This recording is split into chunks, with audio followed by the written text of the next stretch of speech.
Have you ever felt a deep sense of unease, a nagging question about the nature of reality and your place within it?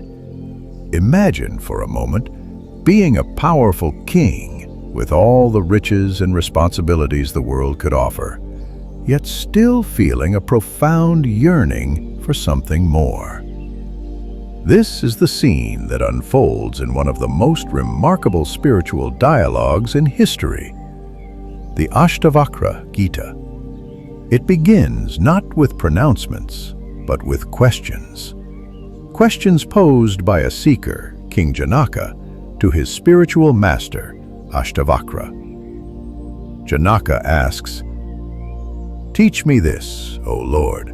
How can knowledge be acquired? How can liberation come? How is renunciation achieved?" These aren't just academic queries. They're the desperate cries of a soul seeking truth. Think about this. You're walking at dusk.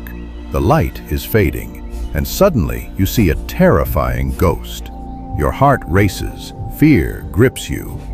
But then, as the light improves, you realize it was never a ghost at all. It was just a post. Your fear, your suffering sprang from ignorance, not knowing what was truly there and misinterpreting what you saw. The ghost was born from your mind's misapprehension of the post. And how do you dispel that ghost? Only with knowledge.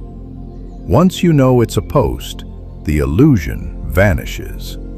In the same way, we often live in an illusion about ourselves. We misapprehend our true spiritual essence, our blissful, immutable self, and instead we perceive a fragmented world and a suffering, limited ego.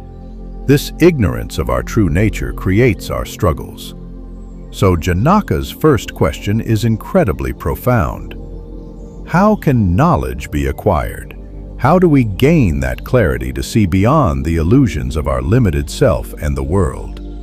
As long as we identify primarily with our body, our mind, and our fluctuating emotions, we feel limited. We're buffeted by the tumultuous waves of life, constantly experiencing the highs and lows of joy and sorrow. It's like being caught in a storm, feeling bound and gagged by circumstances. Any sensitive soul cannot help but feel this constriction, this yearning for an escape.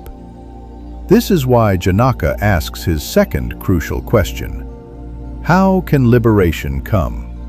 How can we free ourselves from this constant push and pull, from the feeling of being shackled by our own perceptions? True liberation, the text suggests, is about freeing ourselves from the grip of the ego to realize our boundless divine stature. To achieve this profound liberation, we must learn to detach ourselves.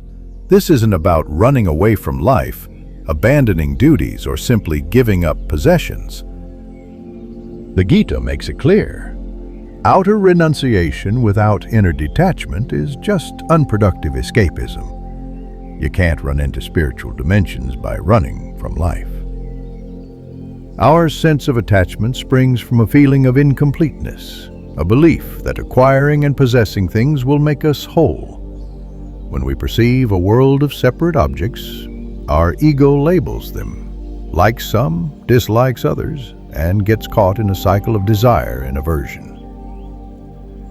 This leads to Janaka's third subtle question. How is renunciation achieved? True renunciation isn't about physical absence. It's about a fundamental shift in consciousness. It's withdrawing our identification from our body, mind, and intellect, the very tools through which the ego perceives duality. This is how we come to experience the infinite self as our true nature. Attachment, the text tells us, gurgles forth from ignorance, and true renunciation, or unattachment, flows out from knowledge. These three questions, simple in their asking, yet profound in their implication, lay the entire foundation for the Ashtavakra Gita. Janaka's honest inquiry allows the teacher to reveal the deepest truths about knowledge, liberation, and renunciation. It's a journey not of acquiring more, but of realizing what you already are. And it all begins with the courage to ask, how?